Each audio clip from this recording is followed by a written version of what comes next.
So people, the modern audience is more critical. Yes. So some of them, what do you say, suspend disbelief wouldn't work in the films that we're working on now. People would be like, oh, you took me out the movie when they did that.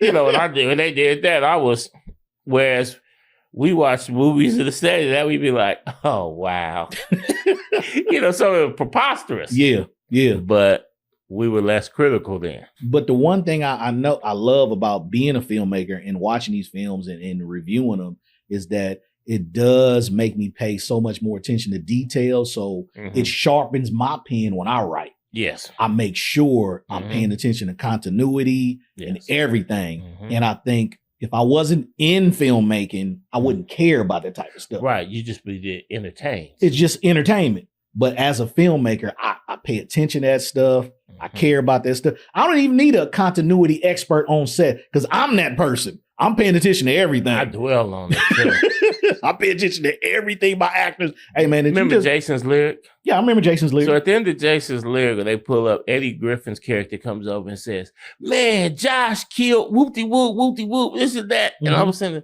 how did he know all that? He was outside. And I thought about it.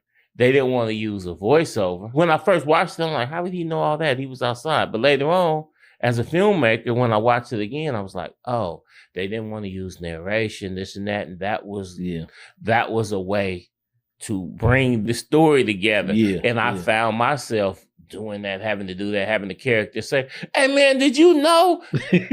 and say, just in case anybody's watching, and if I lost them, right.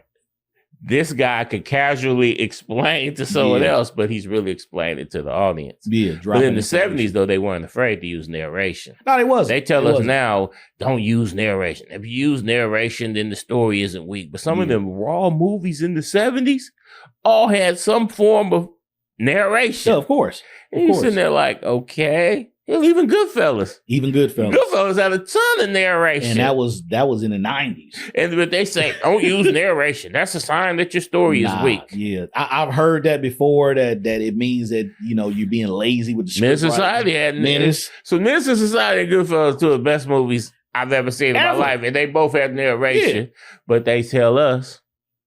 I don't subscribe to it. I subscribe to, if it needs it, put it in there. Now, granted, don't be afraid. Don't be afraid. But granted, don't put it in all your movies. But don't be afraid to, if it moves the story along and tells tells a story in a better way. Yeah, you know what I'm saying? Because a film like Menace to Society and Goodfellas, they needed that, and it really works. Take that narration out their movies, trash. Yeah, like it could be the same exact movie. Take out the narration, trash. The narration moved those movies along and gave the audience the understanding that they needed on the entertainment value. Because as directors, we kind of know what's going on because we make movies, but your regular moviegoer, you got to explain shit to them. Yeah. Because I've shown movies to people and be like, what you think? And I'd be like, I honestly didn't know what was going on. They don't understand. Well, when dude did it, now I'm breaking down. I'm like, okay, they can't read my mind. They don't be understanding. Let me go back and add a little something or That's something. What the narration is for, to make it easier for them to digest, to understand, to break it down mentally to where they can say, oh, okay, I understand where they were trying to go with this. You know what I'm saying? So it's now in the movie is September 1976. And it's a man leaving the bank with a briefcase full of money.